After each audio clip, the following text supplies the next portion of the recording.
Blessed be. Welcome to AstroPsych. I wanted to come in today and talk about the event of the planet Neptune ingressing into Aries, which is occurring in about 2 minutes. It is 12:36 p.m. 2026, and I am coming out of the Blue Ridge Mountain area of Virginia near Lynchburg, Tri-City, in a town called Huddleston. And you can see the chart in front of you there. I want to just bring some themes out and talk about this energy and what we can be expecting in light of the events specifically within the United States of America, where I reside, and the events that have been occurring there regarding the Aries energy. And I'm going to go into that, and here is an outline I'm going to be using. First, we're going to go into the sign of Aries a bit and talk about his symbol, talk about his key characteristics, the elemental and modal fire element and action of that fire. We're going to talk about that. We're going to talk about the astrological significance of the first house and the 0-0 world axis point. This is really important to understand because that's what makes this ingress unique. And we'll talk about Neptune a little bit. Neptune's influence. What is Neptune?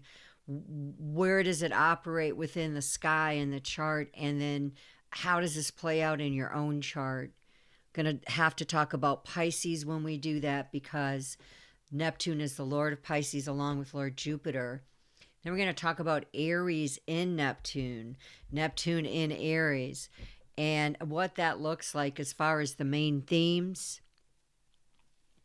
And with that, I'll close out in the historical dates when Neptune was in Aries and what that has meant for the United States, as well as for us personally in the collective. And I just thank you for joining me. I hope that these videos bring information to you that's both encouraging and enlightening, although some of it may bear heavier weight, as I am someone that works in the fields of holistic health, where it looks at Eastern medicine very deeply.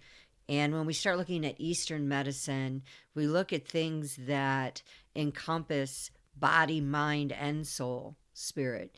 Not just the mind and not just the body and not just the soul spirit, but the aspects that make us who we are as humans in a physical biosuit that sustains us as an avatar that roams the earth in evolutionary process. And now, as we go into this, we are at 12:39 and we have entered over into this point. It has been done and there is no going back. We saw Neptune dip into Aries 2025, but now it will not dip back. It will stay forward for 14 years. Let's talk about it.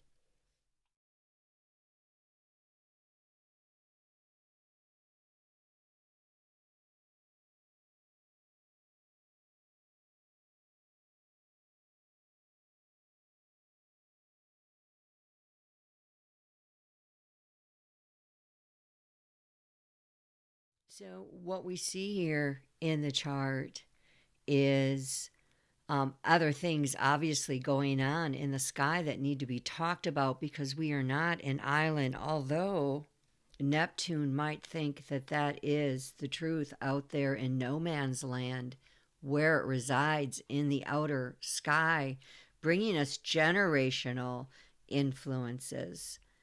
But let us talk of Aries and that zodiac sign. Aries is cardinal fire. It's an initiating energy. It's an energy that produces, then goes out and is active. It is one of the 4 signs in the wheel that represents the 4 angles of the chart: 1, 4, 7, 10, that then turn the wheels of the seasons that move us forward in evolution in these cycles of spring, summer, winter, fall, spring, summer, winter, fall. Depending on where you live, is how you will experience this. And obviously, there's no right one way as the earth turns. And as the earth turns, we see movements of the sun shifting in the hemispheres and shifting on the ecliptic. And we all know what that looks like, as it can be summer in one part of the world and winter in another. Okay, so Aries rules the first house at the 0, 0 world axis point. And the 0, 0 world axis point is the beginning of a cycle. It's the beginning of a whole new 12 signs that are going to be starting something different. And for clues of how that looks, all we have to do is look at the rest of the chart and look at history, because we have cycles and we've seen this before. One of the advantages that we have with the outer planets is they move very slow. So slower moving planets, although their themes arrive slower and sometimes don't make sense until, my goodness, we're through it. And then we look back at, oh, that's what was going on in my life. And I see how I wasn't quite maybe grown and mature in this area. And that's why I made those choices. And that's the advantage of time in a cycle that goes long. So we know Aries moves very quick, as it is the beginning point. It is very powerful, and it moves up and out in cardinal fire. In Aries has the symbol of the ram, and or the goat, the snow goat, mountain goat. I've heard different types of goats that go up that hill, mountain, whatever it is that they're doing, they're climbing. And it is known as the house of self. Self. The self. Why? Because that portion of the chart is called the eastern horizon of the chart. And the eastern horizon of the chart is where the sun is rising the day you were born. And where the sun rises, there is a zodiac ray on that point, an energetic ray of light, ray of energy, not seen by the human eye, that comes down upon that area and hits your chart, hits your soul imprint. And that is your ascendant, and that is the house of self. And that is where your entire blueprint for your chart is set. So this is why Aries is so important. Aries is a pioneer, highly encouraging, setting out to do something with his fire. And notice, the element is fire. It's not earth, it's not air, it's not water. To me, fire is indifferent. You know, it can mix with any of those elements and create something different depending on how it mixes with that element. And that's why on Earth we have this wild variety of different archetypes and symbols of the way that we can show up. And we have to be careful of telling other people how they should be. And, you know, if you follow me, I know the way, and, you know, I am right and the rest of the world is wrong. And this is what can happen in this Aries energy, because it doesn't stop. It's cardinal. It moves. It's outward, and it doesn't look around to ask permission. You will see this in all of the cardinal signs. Those who are strong in signatures of cardinal signs, you will know what I mean. All the cardinal signs are places of activity in your chart, and you may be like, no, it's not. That hasn't done anything for me. Well, check the debilitations, check the harsh angles, check what's blocking it, check what's not allowing it to be free. And, you know, look for Lord Saturn And chances are, if that's happened, Lord Saturn has restricted for some reason of a greater knowing than I know, except if we look to the skies can tell us what's happening. And if we read their story correctly, then we can know personally how this is impacting us. But we have to look up and outside of ourselves, out of our mind structures, out of the way that we want to do things. Mercury, the rational, conscious mind Mercury signs can have a hard time with this because they're polarities. Look at them, of their signs. And there is the clue of why you see this. And so just like all, too heavy of one element, and you can be biased. So there's an ask here to look at where these cardinal energies are and where you're moving out, and if you can move out, and where should you move out, when should you move out, and why. Like, what's driving you? What's your passion? Highly tied to Aries, moving to his Lord now, which is Mars. Now, Mars is interpreted depending on which branch of astrology you come from. And I mix Western and Eastern. I am eclectic.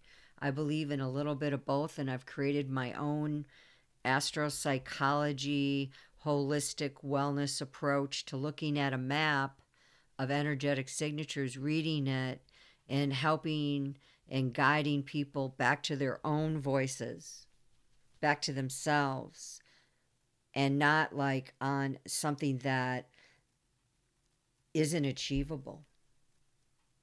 Because if you look at what's blocking your individuation and your self-agency, which is Aries I am energy, it's you, it's the ascendant, it's your body and your portal and where you came in. And if something's blocking this willful energy that wants to rise and go out, this energy that embodies the warrior archetype, that is assertive and seeking achievement, then it's going to be really hard for you here on earth, because it's a requirement. You came in through that first house with an avatar and a body that houses your soul star sun. It's inside of you, your spirit, right? That's your soul star sun that you're evolving toward. And perhaps this lifetime you don't know how to do. Some people say you absolutely don't know how to do it. Some astrologers, you came here completely ignorant, and I don't agree with that, especially if the South Node is near your sun. I think or Saturn is really near your sun. There's some review of karma with that soul power energy, spirit, that's being driven by, the ascendant and the steersman, which comes from the first house, the chart ruler of the entire chart, the captain of the ship, you see, for the first house, if your sun is there, is Mars. If you have an Aries ascendant, Mars is driving you. And a planet driven by Mars is a very active and assertive, courageous, willful mantra, I am energy, that will be seen, will be heard. We know Aries. Aries are not shy. They are not shy. They show up. And this is the energy. And when it's at 0, world point, like Neptune is right now, it is shed off all prior Piscean energy where it was for 14 years. Now I want to talk for a moment about how deeply personal this is for me in my chart. 14 years ago, I started out on a journey, literally, where I left one form of being where I had been at almost 20 years. This form of understanding of the way I operated my soul power energy was in the financial sector of the world, and was in, prior to that, the ministry, full-time ministry with my then husband in the Assemblies of God. So I had gone through these energies that were highly Piscean when I had this conversion, and went to Bible college and studied psychology there, and went into the ministry and used my creative gifts there. But then um, moved and shifted again with Neptune in a major shift, where I then left what I was doing. And it's that's a longer story, but it was a very deeply symbolic moment, spiritual moment of awakening. And I've had these happen to me several times in my life, but this one was potent. And the hinge of this was, it began when my son returned from a tour in Afghanistan as a Marine, and he put some books in my hand that had to do with things I hadn't read about before regarding our government and the structure of things and the wars and our financial system and the operation of our financial system within the United States. And here I was, a financial advisor at the time, and had my licenses, my FINRA security licenses, had worked my way and earned them, studied and passed those tests, and operating as a licensed financial advisor. And I didn't know about the deeper underpinnings of what was really going on in certain sectors. And I began to follow the money. And I was open. And cognitive dissonance is a real thing. And I experienced that initially because it was so shocking, some of the information. I didn't know what to do with it. I was like having a complete explosion of the brain, for lack of a better word, in my consciousness and understanding of reality. And I was shown that, there is a hub and a wheel. And, that hub inside the wheel has spokes connected to it. And spokes are sectors of our world, like economics, finances, health, food, agriculture, clothing, entertainment, education system. Like, these are the spokes. And I began to study individually the spokes. So I went into this Neptunian place of looking at what was outside of myself and spirituality, not Christianity only, right? But spirituality. And I began to look at Eastern modalities and other information that lay outside of the 66 books of the Bible. And I had never done this before.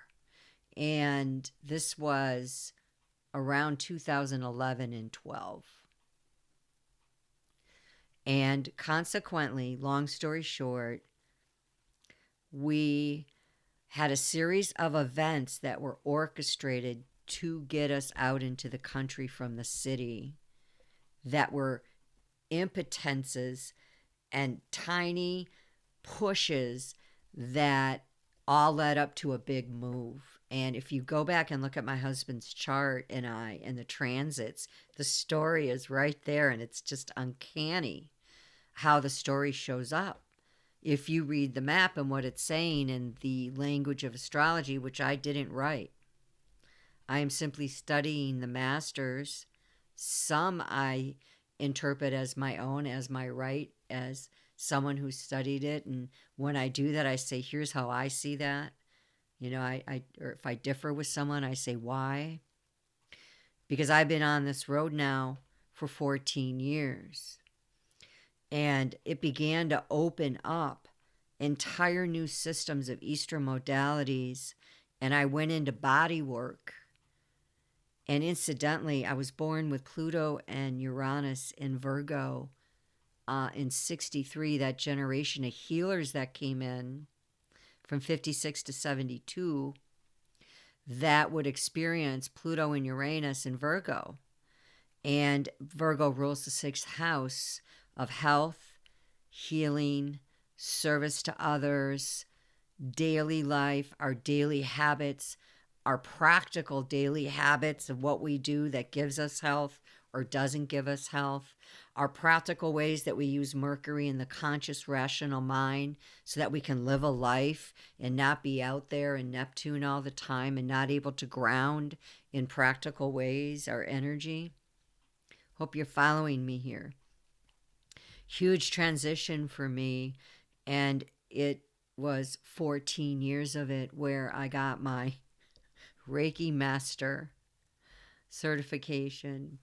And then I went to the oncology school of psychology and got my mindfulness master, which absolutely radically altered my mindset in life about my personal power to heal my energetic body with Reiki of any energy left over from the severe complex trauma that I experienced as a child, that I was able to go in with the help of also medicinal mushrooms. Yes, in low doses for 2 or 3 years, a couple of high doses to experience that and unlock my mind, which desperately needed reprogramming from the system that I was in, of the way of seeing just everything in my life. So I say this to say that if you're identifying with this story, you've been somewhere for the last 14 years, chances are this has hit your star sign or your ascendant or your moon in a very specific way. And you're like, yeah, man, that is where I've been in this enlightenment for the last 14 years of just really, bringing the energy out there down in my life and understanding it in a practical way and mastering it. Because Virgo is mutable earth. So it wants to be very practical and put it down on earth, and then it wants to share it. It's a mutable sign, so it already has that nature. And then you put Mercury there, who all he wants to do is exchange. This is somebody that's always exchanging their energy. In going forward, I began to develop that and develop these modalities and learn and grow and do my own shadow work, and began to go into deep shadow work and major healing. And then I entered my PhD program, where I just finished. And my diploma is January 1st, 2026, where Neptune has now come out of my ninth house for my Cancer sun. If you put the sun on the first and plot the map, that's how you do the soul star sun. The ascendant is different. The ascendant, it's still hitting me poignantly. But in my solar star sun, and the sun is your will, your direction, where you're going, right? Your willpower, it's going into the 10th house, where it has spent the last 14 years in the 9th house of high spirituality, changing the way that I do my traditional religious energy. I have a stellium in the 9th house in Cancer and a North Node in Cancer. And all of that transformation did not happen out when I was in my career house of Capricorn, the 10th house. No, I had to go deep within Cancer, deep within the crab shell, deep within the home of myself, deep within those places that held trauma and not seeing things clearly and not loving myself and doing things that were damaging to my body and not knowing how to manage my energies at times because of things that were stuck and trapped. Yes, trapped inside my body. And I now spent the last 4 years mastering healing. Am I completely there? Am I perfect? Absolutely not. But there has to come a time where we stop, always working so hard to achieve. This is where Aries can struggle, and learn how to know when to rest, that there are times of rest that are needing, that we're not staying Aries and Neptune forever, that, there's a cycle, and we've come out of Pisces where there was this watery moving and ebbing and flowing of Neptune, and it's ruled, it's in domicile, meaning it's ruling Pisces, Neptune. So it has strength there to go out and look, but there's always the shadow of just how far are you going to go, girl? God man, God goddess, how far are you going to go out there? You can't stay out there, Pisces. You have to come in with that energy and put it in some kind of a practical, inventive, imaginative, constructive outer movement, instead of it all in here and out there and in here. And you follow me? And this is what we're moving into with Aries, this fire energy. And for me, it's moving in all Cancer suns, moving into our 10th house of career, of an earth house, where now in Aries, it wants to put what it's learned the last 14 years on earth and be very, very public about it in the zenith. So we can imagine how this energy in the God of War could go south really, really quick.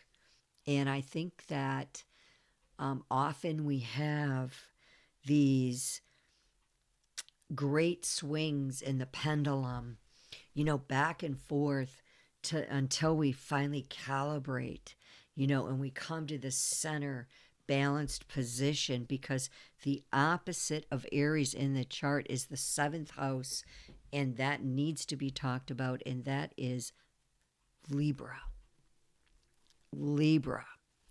And Libra is ruled by the scales as cardinal air. So where fire goes out and creates from this highly imaginative energy of Neptune, it can now go into a new cycle, and it's done the whole 12 houses, okay? This is an ending and a great beginning at the 0, world point of the way whatever is hitting your chart personally or transiting at this time at that point. I can't overemphasize it enough. Look to the 0, world point. Crucial to see. So that is a review in how can we expect this Aries energy to come out. Well, Neptune isn't going to be traveling alone and hasn't been traveling alone. And a key to how we see this is we have to look at Saturn, because Saturn has been in Pisces as well in a almost 2.5-year journey, traveling through that sign, and is now releasing, going to the 29 world point, just where Neptune has been, into the 0, and it's going to catch up with Neptune and be exactly at 0, Neptune, 0, Aries. And that is going to occur February 20th, 2026 at 12:38 and 49 p.m. Okay. It's very important to see on this chart when we have Neptune conjunct that it's in the Mars decan, and it's with the lot or the spirit of Eros, Valens, and it's near the moon at 12 degrees Aries in the sun decan. This is very, very potent energy of Saturn in Aries restricting, okay, and saying Saturn and Neptune is asking us, where have you experienced consistent struggles between pursuing your true spiritual inclinations and meeting the demands of the world? This is where you've had these dreams, you've had these ideas, you've had common sense about it, you know how to go about it, but you can't seem to get it launched. You've struggled with getting it going.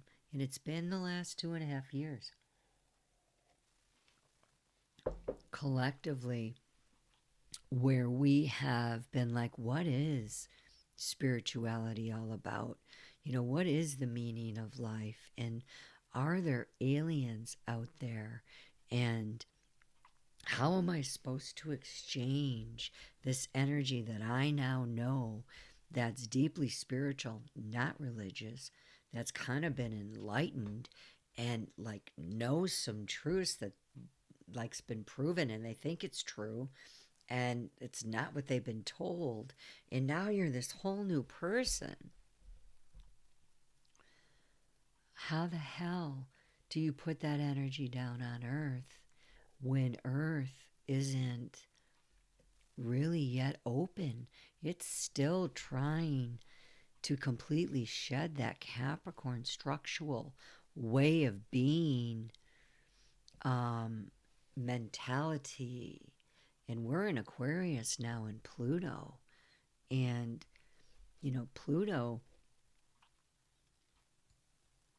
Pluto's at 4 degrees as of this chart here in Aquarius, and it's ingressed in, and it's in Venus, and it's dealing with all things partnerships, all things money, all things what we value in the outer world. And boy, have we been collectively asking that, like, do we value AI? Is AI helping us?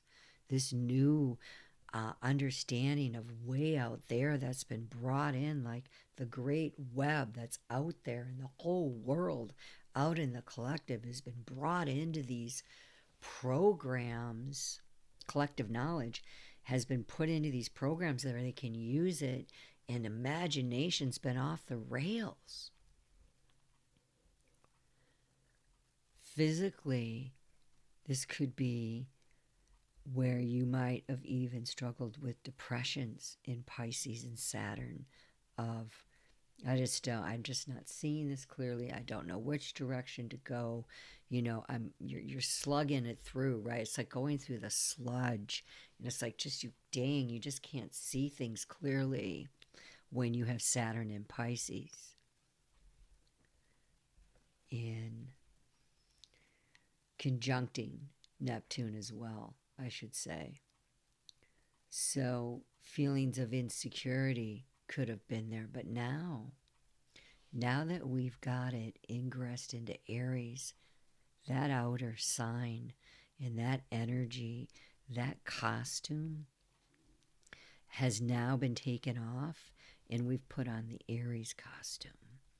And Saturn in Aries is going to be able to develop if they channel that fire, if we channel wherever this is showing up, the 0, 0 world point of Neptune and Saturn. Self-reliance is being called upon. Self-discipline is being called upon. A readiness to act fully and responsibly for your actions. This is personal energy, not groupthink. This is not the 12th house of Pisces that has gone out and served the world and has been like Mother Teresa and Jesus Christ archetype, hugely seen as one that served the masses and died for the masses according to religion. I mean, there's no greater sacrifice than one laid down his life for his friends, right?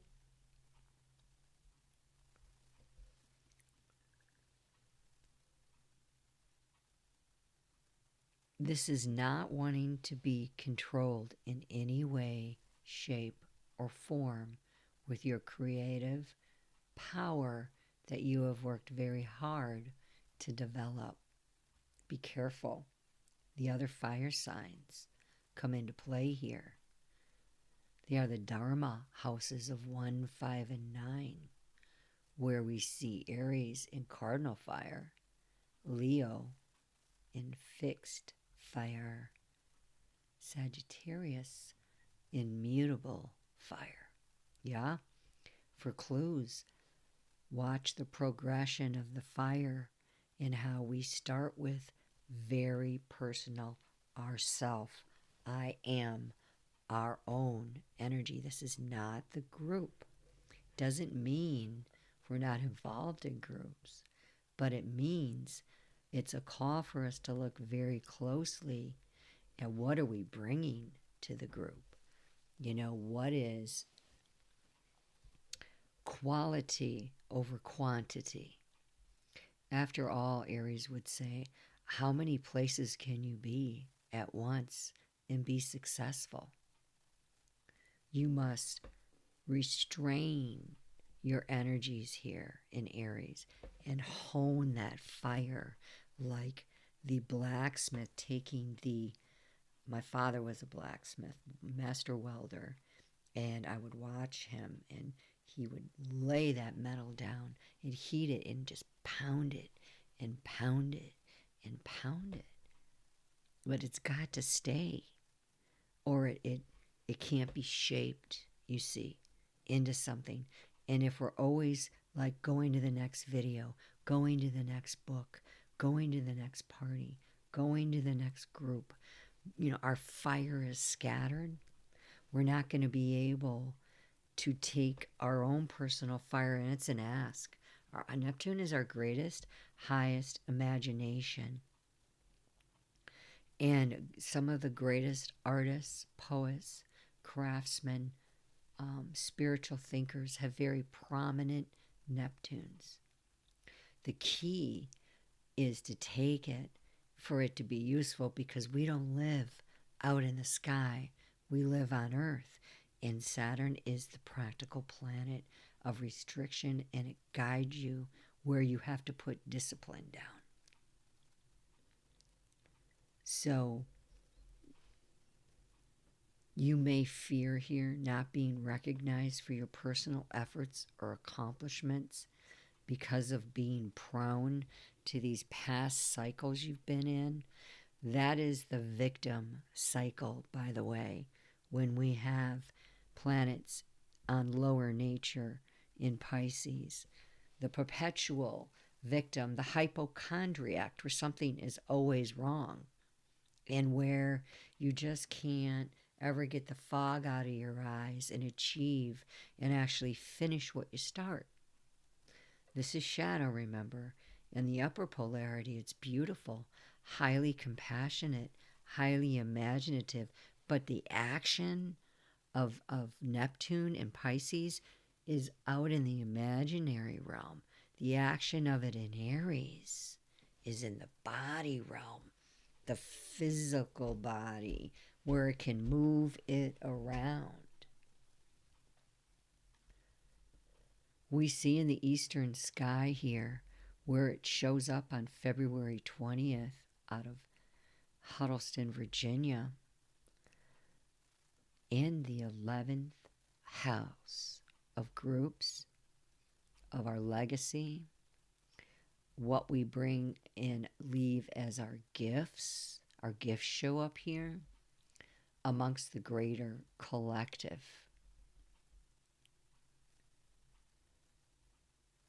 Saturn in the 11th is restriction in friendships and restriction in group efforts and restriction of a pulling back in of your energy and then moving it back out, because it will release, Saturn will release after 2.5 years.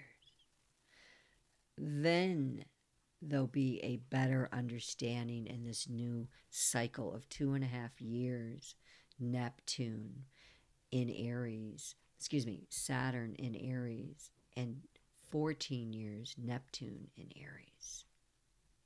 Where it shows up in your chart is where your Aries is. Look for your 0, 0 world Aries point this is highly changeable energy where you can have something that you achieve that you will be if you live in the Eastern Standard Time area in this chart. This impacts you, right?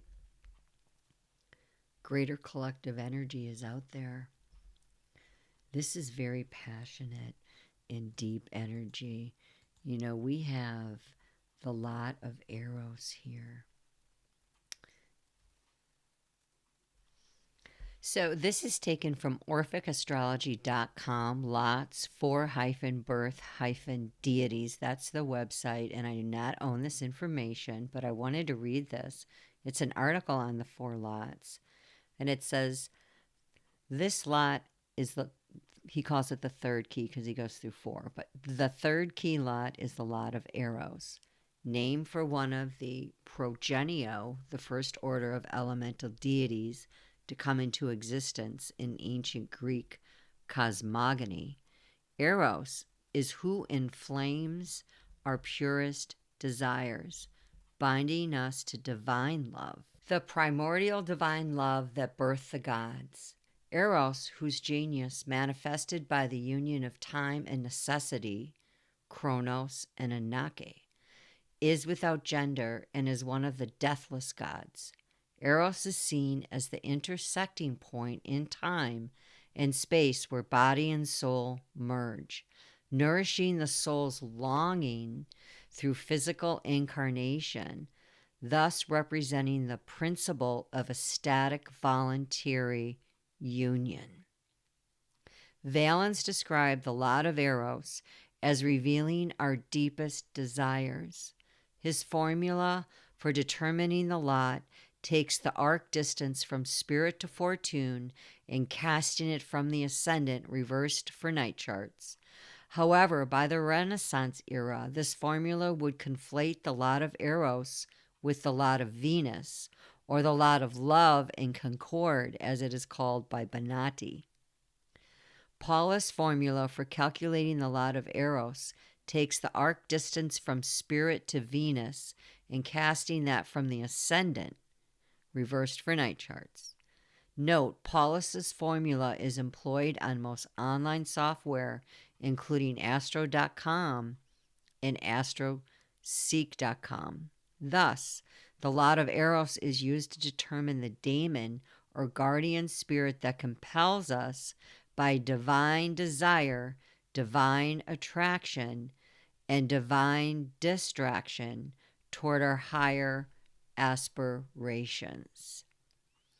Okay, so this is highly individualistic energies. Again, we see in Aries just this fire of the self, this fire I am, this energy of Mars that is highly willful, coming out in the 11th house in the collective. Wow, are we seeing this on stage where it's moved out of this tolerance area in the United States and it's now coming forth literally as the warrior on the front line collectively that will make history. It's in the house of legacy connected to that lot. And look at what has gone through Neptune, Saturn.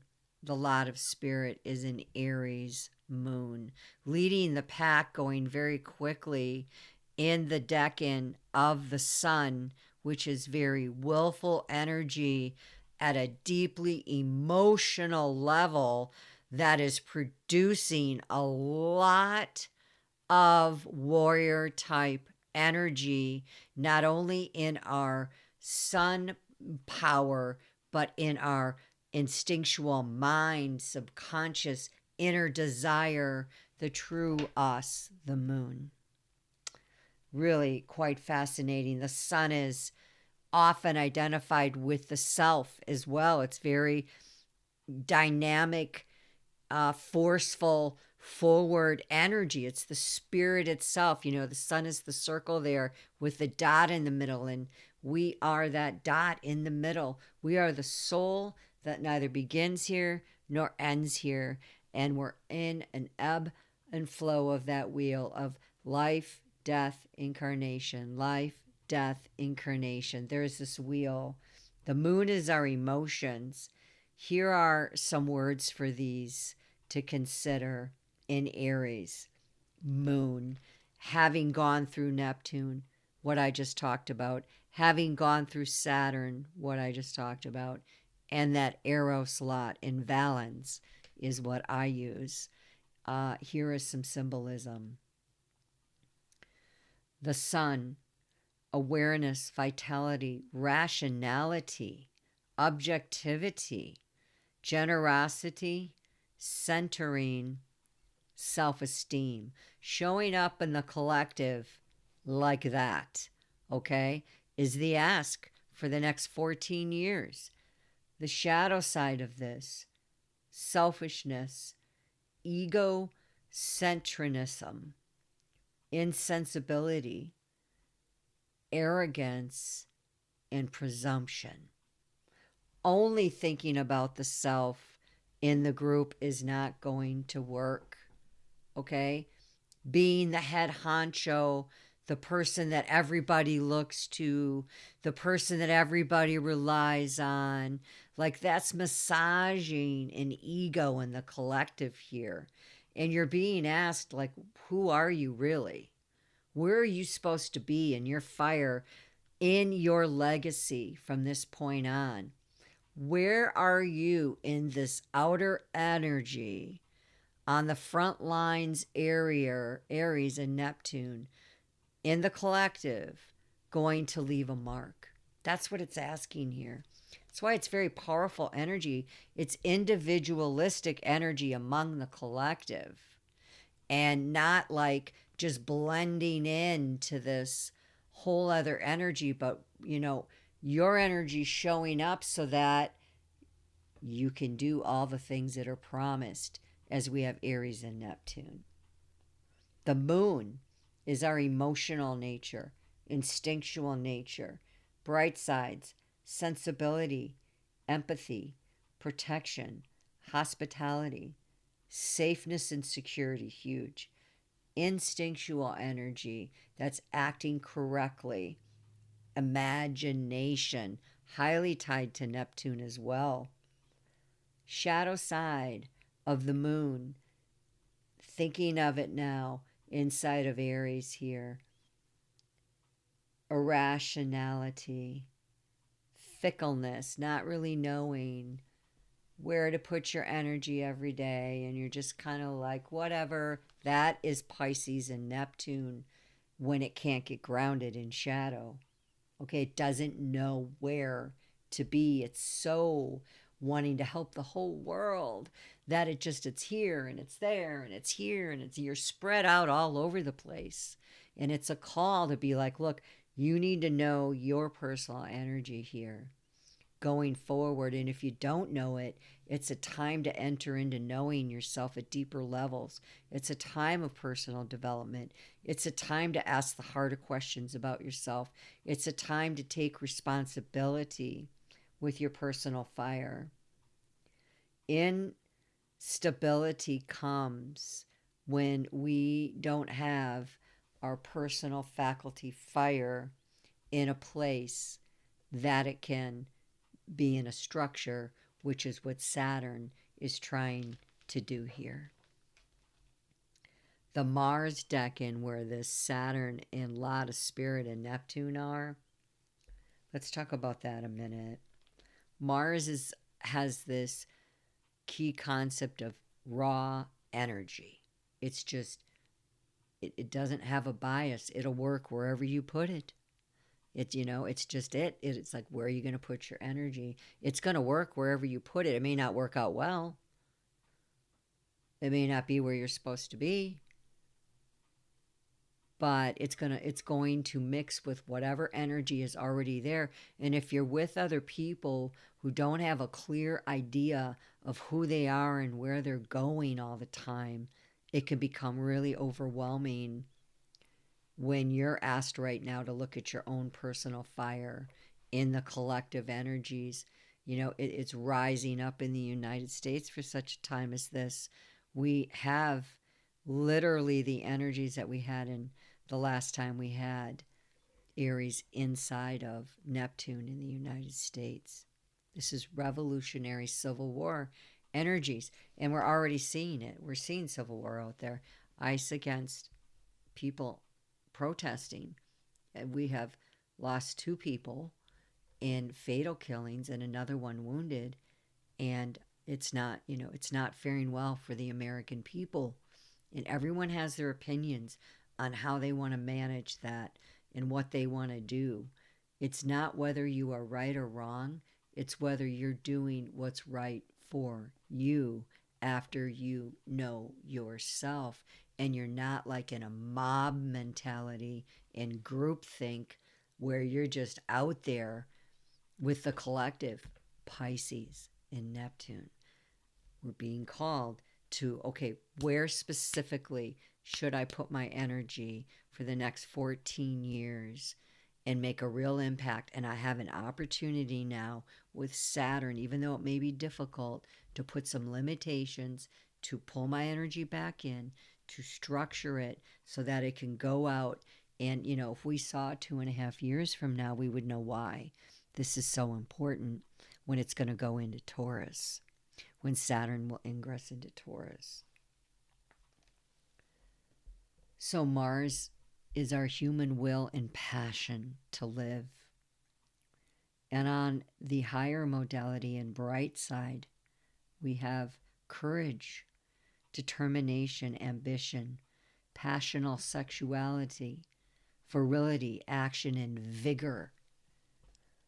When in shadow, we have rage, violence, destruction, aggressiveness, excessive force, excessive pride, impulsiveness.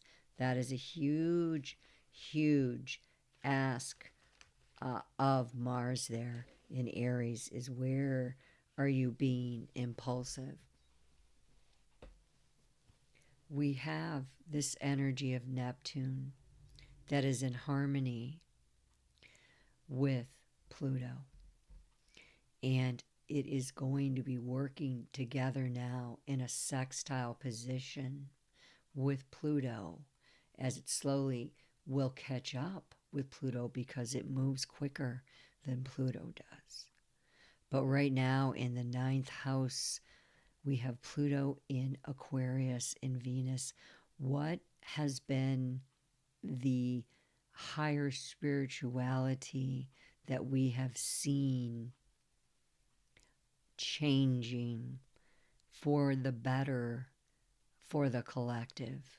That's the ask in the 9th. This is long distance ideas outside of bounds. This is not earthen matters. That is not Pluto. Pluto is more about spiritual, inner transformation that then comes down on Earth, but that's not his initial pull here. This is very personal Pluto and public Pluto, where your personal energy evolves and where our collective energy evolves regarding social change, social reform, and where we will want to know, how should I be in this group now that I know who I am, now that I've evolved, now that I've gotten to a better place? Where should I be in group and societies that are proposing revolution? Yes, Pluto and Aquarius is revolution in groups, revolution in societies, revolution in where your legacy now and your gifts are going to come out and be seen. This can be an intolerance for religious fanaticism, an intolerance for those that are saying, if you don't believe it my way, then, that's too bad. We're going to excommunicate you from families and from functions and from groups and from members of society. And this is what twisted religion will do. It will really, in the end, for those that challenge and question it, ostracize. The exact opposite of what religion is trying to do, which is bring people together to love God.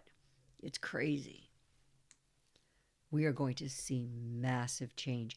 And I think this is going to come now, getting into how this affects the United States with exposure and the world, but specifically it's going to blow the United States away. That largely is a very religious Christian nation still, believe it or not. Still hold, they may not practice it, but they certainly mouth it and profess it to be true.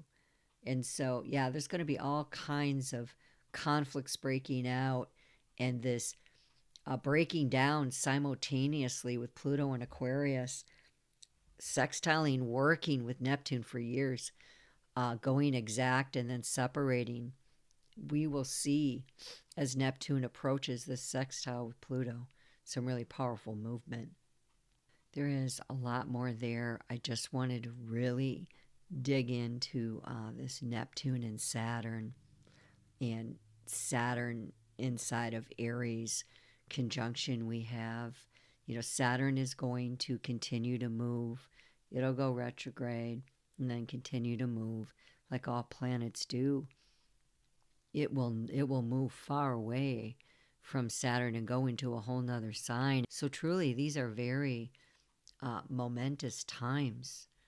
Indeed, I want to go into really quickly the nakshatra that's showing up here for this Neptune, Saturn, and lot of arrows. I think this is important to see. And this nakshatra is Ashvini. The Lord is Ketu, which is the south node of the moon. The south node of the moon ties us to our past, our karmic past, that which we came in this incarnation knowing, understanding, and defaulting to if not awakened, usually till around the age 40. Some people never awaken, but at 40 there can be some notable occurrences that happen to shake us. This is this midlife crisis you've heard about. This is where we get this, along with some other aspects that happen in the outer sky. But it's really important to see that this is something that we're being asked, like, how have you done this energy? It's a highly spiritual, Ketu's highly spiritual energy. And where do we need to change and come away from in our belief and philosophies? And, hone and reconstruct and then move forward in the right energies. The symbol of this nakshatra is a horse's head, and the deity, the Lord, is Ketu, but the deity that rules this nakshatra is twins who are doctors. So it carries this, with the seed carries the first house, the seed, the body. It has everything inside of it that it needs. Everything inside of it has code, and it just keeps reproducing, right? That's what our cells do. They know they die, and then you get new cells, and you constantly growing a new finger, constantly growing a new heart muscles. We're always evolving and growing inside, and the seed has everything that it needs. And the seed is you being born upon the earth. You were seeded on the earth, right? And you come in head first. You are born head first. And this is the horse's head. And I don't know a whole lot about horses, But I know that if you bridle them, break them, bridle them, put a saddle on them, you can steer them. And you can put the head in a place that it can function on earth with the body and with the spirit. The head, if we turn it, everything turns. Our whole entire viewpoint turns, and we see something in a different light than if we see it looking this way. So we've got this harnessing with Saturn of this command that's being asked of us to review the way we've done all this and to set some patterned and to set some structure. We've got this opportunity. And I think that upon planet Earth and in the United States in particular, this energy is going to be around for a while until it finally finds a remedy and it finally finds a practical application it can put itself in. And right now, I mean, this is not easy energy. A lot of energy is like when it first enters, it's just like potent, and it has to go out and in and begin to take into consideration everything else in the entire chart. And it means we need to look around us at the different viewpoints behind, in front, left, and right. Take a 360-degree look and really look at where you want to momentously be for such a time as this, because we are facing revolutionary times. Revolutionary times. And stay tuned for more videos like this where I'm going to be bringing in more specifically events in the United States. But this one right now, this one is huge. Absolutely huge. And I want to take a look at how this is hitting the United States of America chart. Pluto is trying to transform the second house of the United States of America and bring in this Aquarian theme of we the people and the greater collective in the values and the greater understanding of how does we the people in Aquarius, considering everyone, want to be remembered in the house of money and the house of values. Taurus rules the second house with Venus. So where this is hitting the United States with the inner chart there in the middle and the transits on the outside, it's important to see here on the lower part of the chart of the United States, in the subterranean, in the roots, in the very beginning of all ties to home, all ties to family, all ties to the way that it would express its energy out into the world in ways of providing a safe haven, a safe security. This is what home is, where we would want to bring in others. And this is why we have Pisces in the fourth house of the United States. Come all you huddled masses, right? This is immigration. Come on in, Pisces. We welcome you. We open our arms to you. Come on in. And we see this. We see this with Pisces there in the fourth house. And this is what's under investigation here when we look at the Pisces energy hitting the fourth house. Now, Aries is in the fifth house.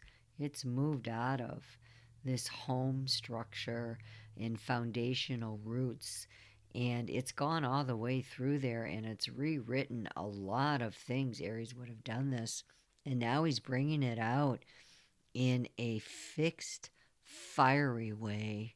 So you have everything 1 through 4 of what Aries has been through here in Neptune, his transits and what he's gone through, to now arrive in Aries. All that collective energy is in Aries. We must understand the last 14 years, The last 14 years before that, and before that, and before that. This is collective Neptunian belief systems that is now in Aries, in the fifth house of high creativity. It's a Dharma house. I talked about this earlier, of fixed fire. This is Leo's domain, and this is ruled by the sun itself. And what it is doing here is hitting the United States of America's IC point of 0, 1, where it lands there, and it is hitting it to the roots of its being, its roots and its belief systems, and how the United States does things in its own personal authority in the world. Remember, we have to put the United States inside of Aries, is being placed and fixed down on the earth. And it's holding it. For the next 2.5 years, there's going to be this energy coming down upon the earth in very, if in shadow, this is Leo, it could, in fire and Aries, could be very egocentric energies coming forth for the United States and trying to produce something. The fifth house always wants to produce something here. The fire isn't being fixed and focused for no reason. There are goals and agendas with Leo. Leo in fixed fire is the king. It is the king of the woods. It is king of the jungle. It is king of the chart. It's where we take all of our personal, if Aries is I am, it actually is what you are. Fixed fire is then putting your head down, and it's focusing it on something very personal, very magnanimous, very much passionate and full of your love. That's why Eros is there with a lot of spirit in the United States. This is great, great dynamic energy. And the only way that it can play out in the United States chart is through who's ever ruling the United States. And there isn't just one ruler, as much as we'd like to think it's all Trump, right? No, there are a lot of pieces to this puzzle and a lot of moving parts that are not seen behind the scenes in the United States chart. We have a 12th house Scorpio in the United States chart, and Scorpio is ruled by Mars, and a lot of passionate behind the closed door dealings going on there with Mars and Scorpio in the 12th house, activity that can't be seen, to be quite honest. And it is, that 12th is forming an inconjunct over there to the 5th, not in harmony. So a lot of things could be coming into the light over the next 14 years about where these egotistical in the shadow Leo, only think about their own fire energies, have put things down and made things and created babies. It's the house of love and making love, house of pleasures, the fifth house. So, it's in Valens, it's the good fortune house, believed to be ruled by Venus. And play is here. What happens if you play with fire? You get burned. This is kind of what's happening here. What happens if Icarus, so full of himself and fire, gets too close? He melts his wings, right? This is what we're seeing here in the fire.